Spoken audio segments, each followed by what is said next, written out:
तो देखिए कि सुप्रीम कोर्ट ने जो संजीवनी बूटी कहा जाता है, ऐसे बुजुर्ग जो कहा जाए कि संपत्ति दे देते हैं लेकिन उसके बाद उनकी हालत बुरी हो जाती है, उनके बच्चे उनको नहीं देखते, तो वैसे माँ बाप के लिए जो है एक संजीवनी बूटी जो 2007 से है उसको थोड़ा और बेहतर बनाने के लिए काम किया है। और ये लॉ जो है वो एक तरह से कहा जाए कि माँ बाप के लिए भी बहुत जरूरी था भी, क्योंकि ऐसे बच्चे जो माँ बाप की सेवा नहीं करते हैं लेकिन संपत्ति गिफ्ट के तौर पर या अपने अधिकार के तौर पर लेने को आतुर रहते हैं। सुप्रीम कोर्ट ने लॉ बनाया है कि अब आपके पास वो संपत्ति नहीं रहेगी अगर आप अपने माँ बाप की सेवा नहीं करते हैं। तो क्या कहते हैं इस पर? नहीं, ये कानून अगर बना है तो आज के परिप्रेक्ष्य में काफी बेहतर कानून है। हम सनातनी लोग या भारत में रहने वाले लोग एक परिवार के कॉन्सेप्ट में चलते थे। बिल्कुल बिल्कुल। जहाँ पति पत्नी बच्चे और यही माता पिता बच्चों की देखभाल करके बड़ा करने में अपना सारा कुछ लुटा देते थे। लेकिन अब आर्थिक युग आया, अब यहाँ सिर्फ पैसे या संपत्ति की सोच रहती है। धीरे धीरे माँ बाप का आदर भाव समाप्त होने लगा। दुर्भाग्य देखिए, एक माता पिता अपने 4 बच्चों का भरण पोषण कर्ज लेके परेशानियों का सामना करके निर्वहन कर लेते हैं, लेकिन एक बेटा के लिए माँ बाप बोझ बन जाते हैं। आज भारत जैसे देश में ये क्या वो भवन कहते हैं आप लोग, वृद्धाश्रम। बिल्कुल बिल्कुल। आंख में आंसू छलक जाता है जब ये चीजें देखते हैं कि भारत जैसे देश में वृद्धाश्रम, ऐसा देश जहाँ पे राजा दशरथ जी के भगवान राम, हाँ बिल्कुल, जहाँ भगवान राम अपने पिता के वचन के लिए 14 साल तक वनवास पे चले ये परंपरा रही है हमारी, और आज हम इस पर चर्चा कर रहे हैं निश्चित तौर पर। अच्छा देखिए, ये लॉ आने का जरूरत भी तब पड़ा क्योंकि माँ बाप की सेवा करना तो हमको नहीं लगता है कि कोई कोर्ट सिखा देगा, ये तो अपने मन में भावना भी होनी चाहिए। लेकिन कहीं ना कहीं इस भावना में आजकल कमी आई है, तभी तो कोर्ट को आगे आना पड़ा है। हाँ, भावना में बहुत लोग कमी आ गई है, जिसके चलते लोग माँ बाप को आदर करना बंद कर दिए हैं, छोड़ देते हैं, पैसा तैसा नहीं देते हैं, जिसके चलते रोड पर आ जाते हैं। इस तरह के बहुत है, दिक्कत तो है अभी बुजुर्गों के लिए। अच्छा देखिए कि वैसे माँ बाप जो समझिए कि एक बुढ़ापा आने के बाद काम नहीं कर रहे हैं या उनको किसी तरह का अर्निंग नहीं हो रहा है, तो वैसे माँ बाप का तो हम लोग चलिए समझ सकते हैं कि वो बोझ बन जाते हैं अपने बच्चों पर। लेकिन हम लोग ऐसे माँ बाप को भी देखते हैं जो जिंदगी भर अपने बेटों का या अपनी बेटियों का घर भरने पर ध्यान दिए, लेकिन जब कहा जाए कि कुछ साल, ज्यादा साल भी नहीं, हमको लगता है कि मुश्किल से 10 साल बचते होंगे या 5 साल बचते होंगे रिटायर होने के बाद, और उस स्टेज में जब सबसे ज्यादा जरूरत रहता है तब बच्चे पीछे हट जाते हैं। इसका क्या कहा जाए, आजकल लोग की मानसिकता धीरे धीरे बदल रहा है, और मानसिकता के चलते जो वृद्ध लोग हैं वो शिकार हो रहे हैं, और नए नए लोग परिवार में आ जाते हैं और वो लोग वही से रिश्ता कटता है और वो लोग वृद्ध को धीरे धीरे करके छोड़ देते हैं, नहीं देखना चाहते हैं। अच्छा, सुप्रीम कोर्ट देखिए अब बोला है, कोर्ट बोल दिया है कि अगर आप माँ बाप से संपत्ति ले लेते हैं गिफ्ट के तौर पे चाहे अधिकार के तौर पे ले लेते हैं, अधिकार तो सब जमाता है कि हाँ भाई हमारा इतना माँ बाप बना है तो सबका अधिकार हमारा है, सबको लेने का अधिकार, लेकिन सेवा नहीं करते हैं तो अब संपत्ति वापस चला जाएगा। ये है तो है ना, तो कुछ सोच लीजिए ना। हाँ, तो मान लीजिए कि अगर कोर्ट ऐसा फैसला सुनेल के है कि जे मान लीजिए संपत्ति ले रहे हैं लेकिन माँ बाप के बाद में भूला जा रहा है, माँ बाप की सेवा न कर रहे हैं, तब कोर्ट कह दिल के है कि अब जो है संपत्ति वापस हो जाएगा। अब संपत्ति आपको नहीं मिलेगा, अगर आप सेवा नहीं करते हैं तो संपत्ति भी नहीं मिलेगा। हाँ, सही बात है ना, आप क्या कहते हैं? ठीक बात है, जो कह रहे हैं सही है। ये सही है, ये नहीं करेगा तो संपत्ति मिलेगा कैसे? बिल्कुल, सेवा करेगा तो मिलेगा। सही बात है। अच्छा ये बताइए, अभी देखिए कि एक यंग बच्ची यहाँ पे बैठी हुई है, अभी मंदिर में पूजा कर रही थी तो हमने इनको रोका है। ये बताओ बाबू कि संपत्ति और माँ बाप की सेवा दोनों दो चीजें हैं, है ना। संपत्ति तो वैसे भी आपको मिलनी ही है, आप जो है वो सेवा करें चाहे नहीं करें, माँ बाप के बाद आप ही को मिलना है। लेकिन अब थोड़ा खड़े हो जाइए ना, लेकिन अब जो है वो सख्ती से कोर्ट ने कहा है कि अगर आप सेवा नहीं करते हैं माँ बाप की तो आपको संपत्ति पाने का कोई अधिकार नहीं है। बहुत अच्छा कहा सरकार ने, ऐसा ही करना चाहिए, क्योंकि बहुत सारे बच्चे संपत्ति ले लेते हैं पर माँ बाप का सेवा नहीं करते। यहाँ तक कि जो मतलब जिसका पेंशन भी मिलता है ना, उसका भी पेंशन ले लेते हैं पर सेवा नहीं करते। बहुत अच्छा काम किया है सरकार ने। वाह, ये बिल्कुल सही कह रही हैं। हम लोग तो कितनी बार देखे भी हैं कि हाथ से पकड़ के और वो साइन करवा लेते हैं और पेंशन ले लेते हैं। बहुत ही खराब सिचुएशन है ये, तो इमोशन है पूरा, और माया और बाल बच्चा ये सब वो सब। लेकिन सुप्रीम कोर्ट ने जो भी किया है बहुत ही अच्छा किया है। सुप्रीम कोर्ट जो भी फैसला देती है सारे लेवल्स को देखती है, सामाजिक, इमोशन, माया, टोटल चीज देख करके ही वो कुछ फैसला देती है। तो बहुत ही अच्छा चीज है। अच्छा, इससे क्या लगता है कि एक जो सामाजिक जो कहा जाए कि अव्यवस्था आई है कि माँ बाप का लोग सम्मान नहीं करते, तो इससे थोड़ा फर्क पड़ेगा इस पर?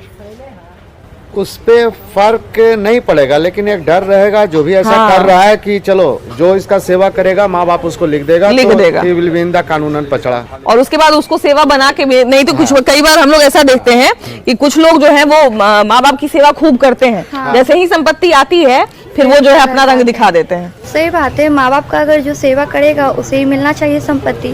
संपत्ति के लालच में ही सही, लेकिन माँ बाप बुढ़ापे के सहारे तो अपने बच्चों को ही मानते हैं, और वो उनका जो एज हो जाता है उस एज में वो बेचारे अर्निंग भी नहीं कर सकते हैं। बिल्कुल, तो बिल्कुल। उनके लिए एक सिर्फ सहारा उनका बच्चा ही रहता है। तो अगर ठीक है संपत्ति के लालच में ही करो, बट माँ बाप को भी देखना चाहिए उनको कि माँ बाप मेरा रोड पे ना रहे और वृद्धाश्रम में जाने का नौबत ना आए। जैसे में है, मतलब 2 रोटी अगर उनके लिए भी एक्स्ट्रा बन जाएगा तो कोई प्रॉब्लम नहीं है। अगर वाइफ आपकी इतना काम करती है, अगर उनके लिए भी थोड़ा कर देगी, या घर में इतना जगह है, बच्चा है, गेस्ट के लिए है, तो अगर माँ बाप के लिए भी एक कोना घर का हो तो कितना अच्छा लगता है। तो कोटा देखिए हमारे लिए एक सपनों का शहर है, हमारे बच्चों के लिए सपनों का शहर है, लेकिन भैया इसी सपनों के शहर में जो है वो हर साल कितना सारा मौत हो रहा है। एक ये भी जिम्मेदारी हमारी बनती है कि उस पर बात करें, क्योंकि कई बार क्या होता है कि माँ बाप नहीं चाहते हुए भी अपना सपना एक तरह से बच्चों पर थोप देते हैं। आखिर क्यों ऐसा होता है? देखिए, माँ बाप तो सही में अपने बच्चों पर अपना सपना बच्चों पर ला दे, बच्चों का सपना देख नहीं रहे। बच्चा क्या चाह रहा है, बच्चा क्या नहीं चाह रहा है। वो चाहते हैं कि मेरा बेटा IITN बने। बच्चा तो शुरू से देखना चाहिए कि बच्चा किस ओर जा रहा है, लेकिन उस ओर से न जाके इधर घुमा दिया जा रहा है, कभी इधर घुमा दिया। एक बैग बच्चा होता है अपने फैमिली दोस्तों के बीच में रहता है, एक बैग नया शहर नया हेती में जाता है, वहाँ देखकर उसके मन में अजीब टाइप के मतलब अजीब भावना उत्पन्न होता है। फिर वो पढ़ाई का प्रेशर बन जाता है कि हमको करना है, गार्जियन का प्रेशर बनता है और उसे डिप्रेशन में आ जाता है। कम उम्र है, नादान उम्र है, और कम उम्र में पहले हम लोग इतना उम्र में हम लोग खेलते थे। आज के बच्चे लोग युवा पीढ़ी जितना है उन पर प्रेशराइज करके कि तुमको ये बनना है, ये करना है। सही में इस उम्र में हम लोग खेलते थे, हमारे बाबूजी माँ बाबूजी सब कोई बेहतर लोड नहीं था। पहले हमें बहुत अंतर है, आज के बच्चा लोग और बहुत प्रेशर है, बहुत प्रेशर है। अच्छा, नहीं चाहते हुए भी हम अपने सपने जो है वो बच्चों पर थोप देते हैं। जी, जी। ये कितना सही है? नहीं, ये तो पूरा बिल्कुल गलत था। पूरे बच्चे पर तो थोपना नहीं चाहिए, क्योंकि बच्चे जाते हैं बाहर पढ़ने के लिए और थोड़ा उन पर पेरेंट्स का भी ध्यान होना चाहिए, और पूरा बदरोसन उन पर थोपना नहीं चाहिए। थोपना नहीं चाहिए, क्योंकि बच्चे कई बार क्या होता है क्या कि बच्चे चाह रहे हैं उनका कोई एथी नहीं है। दोस्त अगर साइंस ले रहा है तो साइंस ले लिए, लेकिन बाद में साइंस में मन नहीं लग रहा है। अब बच्चा छोड़ना भी चाह रहा है तो पेरेंट्स के डर में, दबाव में नहीं छोड़ पा रहा है कि कहीं छोड़ेंगे तो माँ बाप को ये नहीं लगे कि ये पढ़ना नहीं चाहता, पढ़ना नहीं चाहता है ना। साल भी उसका निकल जाता है ना, जैसे दबाव तो बनता है, फिर साल भी निकल जाता है। जैसे अब 2 साल पढ़ लिया, साइंस पढ़ लिया, तो लगता है कैसे बैक मेरा 2 साल बर्बाद हो जाएगा। ये सब बहुत तरह जबकि जीवन बर्बाद होने से तो अच्छा है कि 1 साल बर्बाद हो जाए, है कि नहीं? उससे तो बहुत अच्छा है। बिल्कुल, बिल्कुल। बैक खो करके फिर दूसरा अपना एथी करे। कई बार क्या होता है कि हम लोगों को पता नहीं चलता है और हम लोग अपने बच्चों के सामने ही ये बात का डिस्कस करने लगते हैं कि हाँ भाई बच्चा क्या बनेगा, क्या करेगा, और इस चक्कर में कई बार बच्चा डिप्रेस हो जाता है। डिप्रेशन का आजकल के बच्चों में ज्यादा देखने को मिल रहा है। क्या सही में हम लोग नहीं चाहते हुए भी अपना सपना बच्चों पर थोप देते हैं? आजकल ऐसा कम हो रहा है, मतलब पहले बहुत ज्यादा होता था। जब हम लोग के फादर थे हर चीज थोपते थे। हाँ, हर चीज थोपते थे कि जो हम नहीं कर पा रहे हैं तो मेरे बच्चे करें। हाँ। आजकल के जनरेशन के जो फादर भी हैं, हाँ। और वो नहीं करते हैं। नहीं अब करते। बहुत ज्यादा जागरूक हो गए हैं, हर फादर जागरूक हो गए हैं। हाँ। कि कोशिश करते हैं कि वो जो चाह रहा है उस पे ही हम फोकस करें। या अगर खेल पे है तो उस पे फोकस करें, म्यूजिक पे है तो उस पे ज्यादा फोकस करें। बट एक होता है कि एकेडमिक जो होता है ना, बिल्कुल, वो हर आदमी, हर पेरेंट्स चाहता है कि 10th कर जाए, 12th कर जाए, बिल्कुल, है ना, ग्रेजुएशन कर जाए, ऑनर्स कर जाए। हाँ। चाहे कोई एक तो वो होता है। हाँ। बट थोपते नहीं है। हाँ। कि अगर वो क्रिकेट में जाना चाहता है तो क्रिकेट पे फोकस करवाते हैं, म्यूजिक पे जाना है तो बहुत ज्यादा वो उस पे ही फोकस करते हैं। ये अच्छा, एक चीज ऐसा है क्या भैया कि बड़े बड़े शहरों में हम सुनते हैं कि स्कूल में या सोसाइटी में काउंसलर की व्यवस्था होती है जो बच्चों का काउंसलिंग करे कि आप किस करियर में जाना चाहते हैं, प्रोफेशनल। क्वेश्चन करने का जरूरत है, हर स्कूल में जाकर प्रिंसिपल से बात करने की जरूरत है। बट खास करके आजकल के प्रिंसिपल या स्कूल का जो व्यवस्था है, मतलब स्टडी का, स्कूल का, स्कूलिंग का व्यवस्था है कि बच्चों पे थोपा जाता है, पेरेंट्स पे ही उल्टा थोपा जाता है कि नहीं आप सिस्टम वो बनाते हैं और हम लोग को मजबूरी में फॉलो करना पड़ता है। बिल्कुल। क्या आजकल माँ बाप बच्चों पर अपने सपने थोप रहे हैं और ये कितना सही है? ये 100% सही है। हाँ। इसलिए जो माँ बाप अब खुद कुछ नहीं कर पाए हैं, हाँ। अब जब सोचते हैं कि अब हम नहीं कर पाए, मेरा बाल बच्चा करे। हाँ। ये तो 100% जो आपका ये ओपिनियन है, 100% ये सही है। हाँ।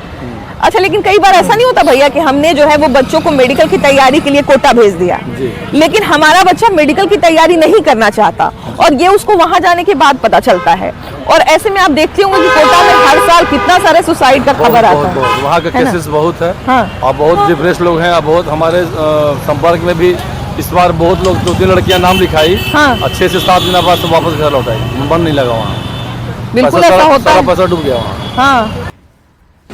सोशल मीडिया के दोस्ती पर आजकल भरोसा करने लायक है? नहीं, भरोसा करने लायक तो नहीं है। हाँ। इस तरह की गलत कारनामा बहुत ज्यादा हो रहा है सोशल मीडिया पे। मतलब छोटे छोटे बच्चे भी हैं जो मतलब सोशल मीडिया को देखकर भ्रमित हो रहे हैं। हाँ। कई बार चकाचौंध देख के हम लोग दोस्ती कर लेते हैं और दोस्ती एक राउंड नया आ गया, AI का जो हो गया, AI का मतलब किसी को भी वो कुछ भी कर दे सकता है।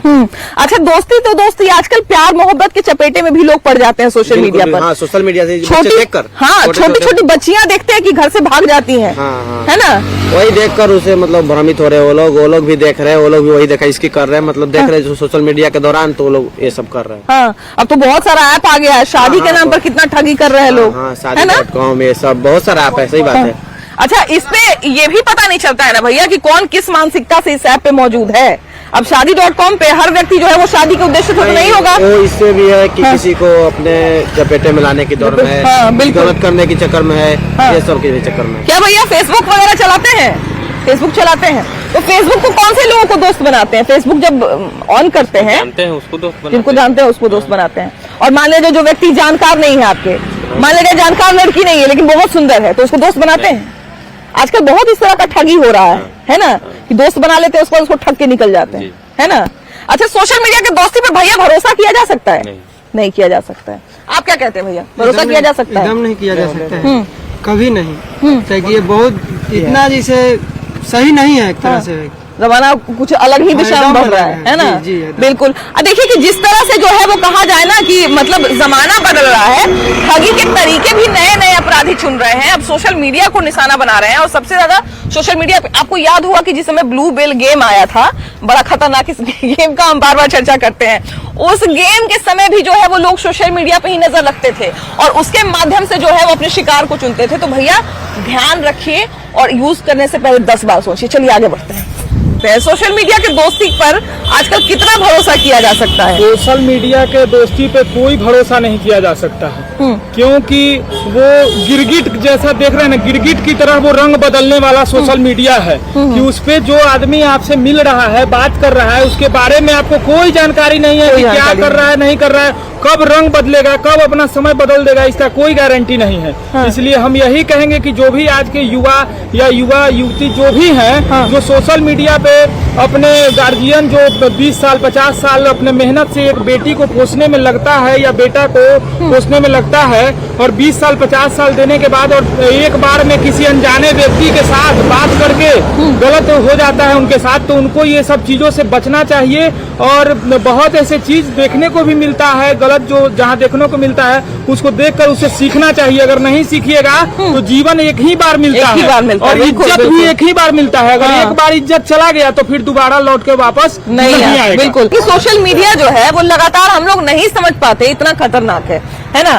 सोशल मीडिया के बिना आजकल काम भी नहीं बनता है कि भाई बहुत बिछड़ा लोग को जो है वो हम लोग सोशल मीडिया पे हम लोग को मिल जाते हैं, तो एक तरह से इसका एक फायदा भी होता है। लेकिन सोशल मीडिया से कम उम्र के बच्चे या कम उम्र की बच्चियां किससे दोस्ती कर रही हैं, कई बार उम्र दराज लोग भी जो है इसके चपेटे में आ जाते हैं। देखिए सरकार तो इस तरह का नियम कानून अब निकाल रहा है कि मान लेते हैं कि जो 18 वर्ष से जो कम एज वाले जो बच्चे हैं उनका अब सोशल मीडिया पर जैसे अकाउंट लोग बना देते हैं, तो उसके प्रति अब ऐसा कुछ नियम कानून सरकार द्वारा निकाला जाए, परमिशन लेके ही कोई कार्य करे, अन्यथा इसी के वजह से आज के डेट में बहुत सारा घटनाएं घट रही है। इसका अब ध्यान न देने से बहुत तरह की दिक्कत हो रहा है। सोशल मीडिया और बहुत सारे लोग इस तरह से मतलब कुछ गलत लोग हैं जो कि बच्चा बच्ची को डिस्टर्ब कर रहे हैं, इससे हमारा धर्म का भी बहुत हानि होता है। तो भाई इस मैटर को लेके हम लोग काफी बहुत सारे लोग तो धर्म बदल के भी सोशल मीडिया पे के माध्यम से जो है वो बच्चियों को टारगेट कर रहे हैं। नहीं, तो इस पर तो एकदम बिल्कुल ध्यान देना होगा। बच्ची को भी जब तक अपना माँ बाप नहीं ध्यान देगा तब तो बहुत दिक्कत है आज के। ऐसा भी बहुत सारा मामला सामने आया जिसको हम लोग सो कॉल लव जिहाद कह सकते हैं, है ना। इस तरह का भी बहुत सारा मामला आया है, यहाँ पर भी हुआ है हाल फिलहाल में। अरे बाप रे, हाल फिलहाल में किस तरह की घटना घटी थी? वही कलाई में पहन लेंगे ये सब कि हम हिंदू हैं, मंदिरों में जाएंगे और हिंदू लड़कियों को ये दिखाएंगे कि हम हिंदू हैं, और उसके बाद उसको अपने जाल में फंसाती है। और ऐसा कहा भी जाता है कि उनको कई जगह से कि हर जगह जैसे हिंदुत्व में जैसे हम लोग तो हिंदुत्व लेके चलते हैं, बाकी बहुत से समुदाय भी बटे हुए हैं, कोई कुछ है, कोई कुछ कास्ट से आता है, कोई कुछ कास्ट से आता है, कोई कास्ट से आता है। तो उसमें क्या है कि उसका भी रेट बना हुआ है कि इसको लेकर आओगे आप ब्राह्मण के, अगर लड़की को लेकर आओगे तो आपको 2 लाख रुपया मिलेगा, आपको लेकर आओगे तो 1 लाख मिलेगा, 50,000 मिलेगा, 20,000 मिलेगा। उस तरह से वो लोग जाल में फंसाते हैं और फंसाने के बाद शादी करते हैं। और लड़कियों को भी ये सोचना चाहिए कि बिना गार्जियन को बताए हुए अगर ये सब चीज कर रहे हैं तो ये गलत है। यही एक सबसे बड़ा जो है ना हमारा यही गलतफहमी है कि जो लगेगा वो लेवे करेगा। एक बात बताइए चाचा जी कि सरकारी काम में क्या लगेगा? हम लोग घूस जब देते हैं तो हम लोग सोचते हैं कि अरे जाने दीजिए, इतना काम में जब इतना पैसा देके जब काम हो जा रहा है तो फिर क्या दिक्कत है। लेकिन तो, है तो घूस तो ऊपर से नीचे सब भौस वही लोग बैठा हुआ है। कौन भले आदमी है? घूस को तो हम लोग अब आम कर दी भैया, है ना। अब जैसे चाचा जी क्या बोले कि जो लगेगा वो तो लेवे करेगा, ये कहाँ से तय हो गया कि इतना पैसा लगेगा? वो तो सरकार उसको उतना सैलरी देता है है ना।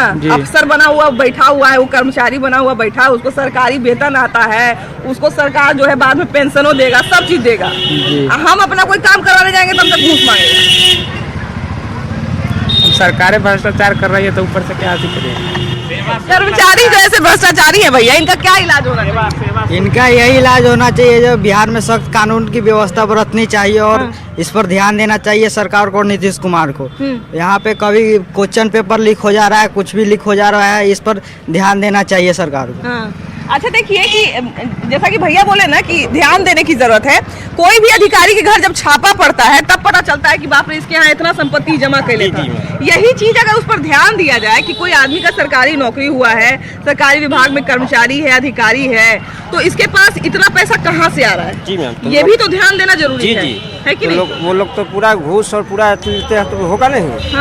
सैलरी है 50,000 उनके यहाँ निकल रहा है, करोड़ों की संपत्ति, आखिर कहाँ से आ रहा है? अचानक तो नहीं हुआ होगा, अचानक तो धीरे-धीरे ही बढ़ा होगा ना। जी मैम, तो वो सारे लोग तो घूसखोर बैठे हुए हैं, तो होगा ही ऐसा। सरकार को जो पैसा नहीं देता है, नहीं पहुँचाया, उसके यहाँ छापामारी होता है, और जो सरकार को पैसा पहुँचा देता है उसके यहाँ हम लोग जो रजिस्ट्री कराने जाते हैं जमीन, सारा चीज डॉक्यूमेंट देख के सही आदमी से खाता खिसका सभी चीज सही होता है। और वो रजिस्ट्री कराने के बाद यहाँ आने के बाद दाखिल खारिज में मालूम होता है कि गड़बड़ी है।